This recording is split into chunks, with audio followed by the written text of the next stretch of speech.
Alright, so today I figured I would talk about my pretty decent wreck I had. This was back in 2017, but it's one of the determining factors, the things that shaped the way I ride today, because I used to be a certified maniac.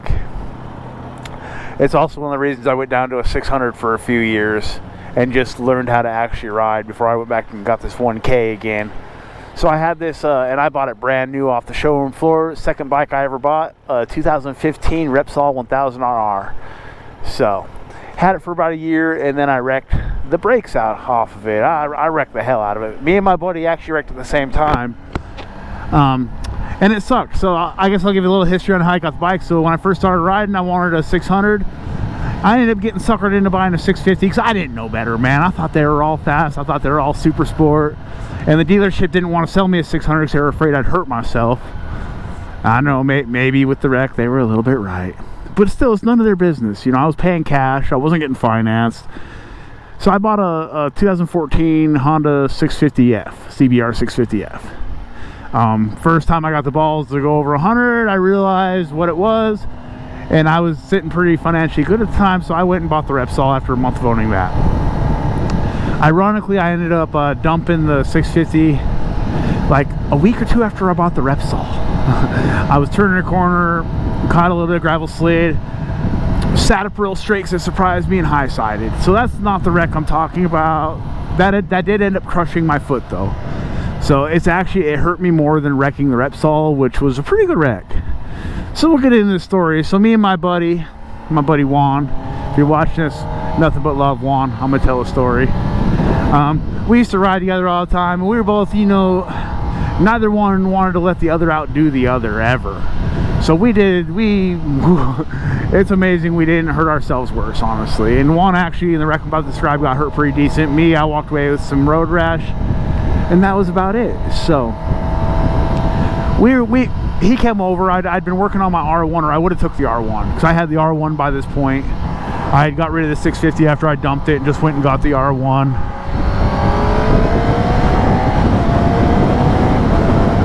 Alright, this guy won't let me in. Sorry, I was focusing for a minute. So I had the R1, but I was doing like I want to say some kind of upgraded brake reservoir on it. And he come over, he's like, hey, let's ride out to the lake.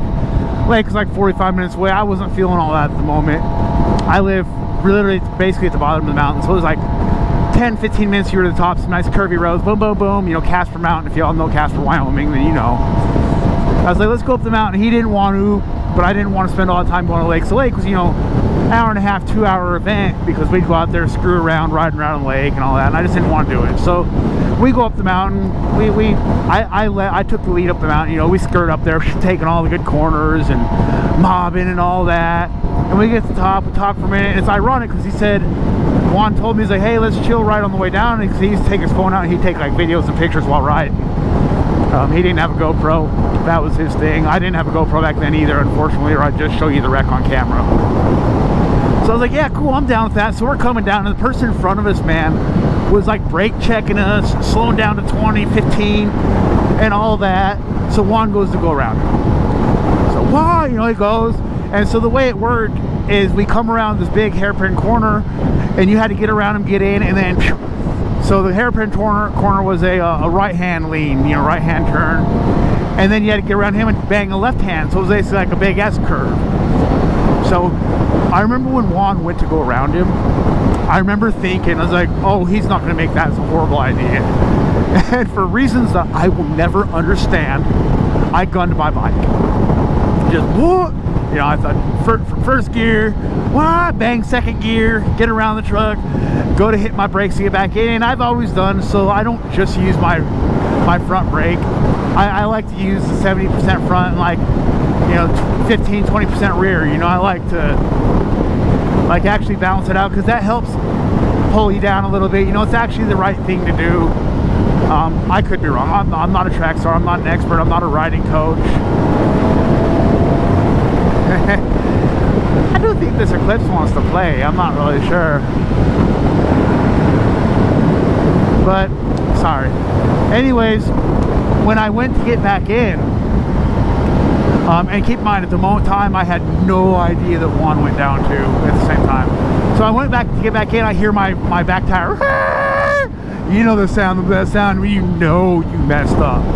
I lost my rear tire and it started sliding out. So the way this mountain road was, like most mountain roads, is you had a cliff on one side to the right, and off to the left was a big, you know, the mountainside. Boom.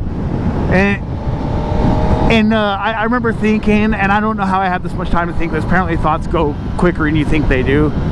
I was like, man, if I hit the cliff, it's gonna kill me instantly. If I go off the side of the mountain, I'm probably gonna break my neck and someone's gonna be wiping my butt for the rest of my life. So I chose the cliff side. I think, I don't know, who knows, man, it happened so quick. Maybe my head added these details in. You know how the brain's a funny thing sometimes. But to the best of my knowledge, that's the decision I made. And I had a little bit of control when it happened. Not enough. Dude, what the hell? Bro. He don't even care. But to the best of my knowledge, I made that choice, was able to control the bike just enough to do that. He was trying to go straight, legit. People do that there. Weird. He almost hit me. I really thought he was gonna get me, man. And then all I remember after that is seeing the ground go by my helmet, man. I'm sliding, you know, and I remember hearing this bike sliding behind me. I mean, dude, it sounded like a dang train. Just, oh, dude, just the most horrible sound. I remember thinking, I was like, oh, that bike's gonna go over me. It's gonna hurt so bad, you know. And so eventually I stopped sliding, and I jump up and out in the road. Thank God everyone stopped. And I look back, I see my bike, and it's just in shambles. And I'll actually use the picture of my wrecked bike for the thumbnail here. So that's the wrecked Repsol that you're going to see on the thumbnail. And it's just in shambles. And I look for Juan. I figure Juan stopped to, you know, get me back up and all that. Well, I see, you know, about, I'd say 100 feet in front of me, Juan's down. Juan wrecked. I run over there, and I remember seeing his pants were down pretty decent, you know, and he was facing away from me when I first walked up, and he had this big gash in his butt crack, just bleeding everywhere. I was like, oh God, you know, hey, you all right, Juan? And he turns around, he's like, I think I broke my wrist. And he holds his hand up, it kind of flops over a little bit, and the bone was legit like sticking out, like right, boom, right here. So people probably think I'm crazy. It's okay, I might be. Yeah, the bone was sticking out, and I was like, oh man, you definitely broke your wrist, you know. And at this time, some people pull up, and they're like, you know, they ask, hey, you guys need a ride to the hospital? And I get him to the hospital, and I start, you know, they get him, take him down. I start, near as I know at this point, I'm fine, you know. I start getting the bikes out of the road, picking up pieces, you know, talking to people who stopped. A lot of people stopped. It was really, I appreciate y'all, man. And I remember someone asked me, like, hey, anything we get for you? I remember my mouth has never been that dry in my life. So I was like, yeah, man, if you just got a water. I don't know why that was so dramatic, just for a bump I still hit. Don't judge me. So they gave me a water, and then I remember I'm walking around, I'm in a daze, you know, I'm still in shock. Like, I was at the top end of second gear when I went down. I don't know exactly how fast I was going, but I'm guessing when I started stopping, probably 100, 120. Again, I'm guessing, I don't know, man, this stuff happens so quick.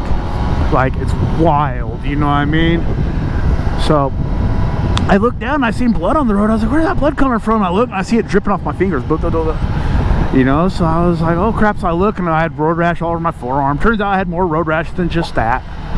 I don't like you right now, guy. Haha, I still win. I mean, I was hoping to turn, but I still win. Thanks, bro. Now I gotta go through the school zone. Jeez. So it ended up, I had road rash, yada yada. From near as I can tell, my helmet's pretty messed up. I guess I probably slid on my head with my feet in the air. Probably pretty comical. Except for I do have some road rash on my back. One spot looks like I got stabbed. A little bit on the lower.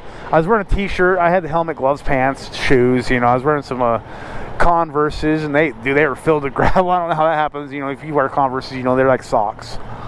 Like little foot huggers. Juan broke his wrist, you know, obviously had the gash. His life's never been the same. He was an oil field guy. He just got back out the oil field, and this was back in 2017 this happened. Totaled my bike, totaled his bike, you know, and actually my bike, I bought my bike back from the insurance and sold it to my mechanic who rebuilt it and sold it. I should have kept it and rebuilt it, man, but I was so salty. So salty. It was brand new, you know. I mean, I'd had it a year, it had 7,500 miles on it, you know. I mean, it was a pretty new bike. Oh, it's a school zone. Crap. Yeah, you just speed through a school zone. I was too. It's weird, but then these same people will get on there and be like, you crash rockets, you guys just speed everywhere. You see that? They just sped through a school zone. That's cool. I'm not the police. I'm minding my own business over here. I'm just going to comment on it. Yeah, so we wrecked the hell out of it. With the insurance money, I bought my first 600, actually. I bought a 2012, I think, ZX6R, the 599cc, not the 636. And I was going to prison.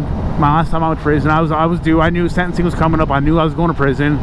Going to prison in a few weeks. So after that, I ended up going to prison for 2 years. I ended up putting like 500 miles on the bike. Well, while I was in the halfway house when I got out, I had to sell the bike to get a car. So I never really, it was a sweet bike too, man. Honestly, I love that 599cc, and I have a 636 now. I mean, if you're torn on those, man, that 599 was a great bike. It's, dude, just wonderful. I love the way they look. They have a little side vent down here and those split headlights and all that. Ooh, just, man, they look nice, you know. So yeah, so that's the story of it. I haven't wrecked since then. I did dump my bike once back where I just passed. I ran into a steel bar with my 636. Super insulting. I just didn't see it. Blended, you know, it was rusty looking, blended right into the parking lot. So I just didn't see it, man. Just being dumb. I went to go through the parking lot to cut out the light that I was just at. That little car lot next to me, yeah, that's what happened there. But I haven't wrecked since then. I've totally calmed down a whole lot. Like, if you want to have longevity in the crotch rocket game, you just can't be speeding everywhere you go. And I learned that. I do some stuff here and there, you know, like, man, you don't just have a super bike to not go fast here and there and not have fun. But I pick my moments. And if I'd have been more choosy, because like I said, when I wrecked, I knew, man. And like I remember, I thought, I was like, oh, that's a horrible idea. But you know, pride, man, that pride gets everybody, dude. And that pride got my butt in a situation that it didn't want to handle. And that's just is what it is, man. So that was my wreck. 2015 Repsol, you know, this happened in 17. I bought the Repsol in 16, but I did buy it brand new, so I'm not lying to y'all. And I got pictures, I got all the receipts, man. Y'all, I missed that bike. I would totally buy another Repsol. Great bikes. I mean, I like this one more, but the Repsol was a really good bike. It was a, man, I miss it. It was a beautiful bike. If you know Repsol, you know what I mean. Beautiful bike. Oh, come on. It's like a pond. All the snow melting. It just snowed like 2-3 days ago. So, let's see, it was Sunday and this is on Tuesday. So, 2 days ago. I had to think about it. Oh, see, that's why I don't like riding after snow. You see all this stuff all over the road. I mean, but I have the day off to do appointments. So, I needed to ride today and get some videos in. I'm trying to just keep dropping this content, man. I'm really actually, I found a new passion for this YouTube, man. Like, I didn't really have a passion for it because I was trying to make it a business, and now I'm just doing it, man. The rest will come. You know, I'm just, you know, eventually I will make money off it. Of course, that's the goal. Why would you not want to make money off something you enjoy doing? Especially a side income. I won't quit my job. I love my job, and I would never quit my good career for something as temporary as YouTube, because you never know, man. You could put a video up, they ban your channel, all that, boom, you're gone. Especially in the crotch rocket game, man. They don't like us doing these videos. Now I keep mine a little more road friendly than some of the other guys, and you know, I mean, and that's, I would love to be out there doing that hooligan stuff, but I'm not stupid. And I'm not saying the ones that do it are stupid. I'm saying it just ain't for me. To me, it seems like it's only a matter of time till you get in trouble, YouTube takes your channel, you wreck, or all the above. You know, so that's just me. I mean, I do a few stupid things on my videos, but I try to keep it pretty dumbed down. Anyways, I've rambled long enough, kind of my MO. If you've been with me a while, you know I do this every video. I go on tangents and blah, blah, blah. I got the attention span of a mosquito, y'all. I will literally just start talking about everything but the topic. I'm trying to learn to stay more on topic. So that's that, and I appreciate y'all being here.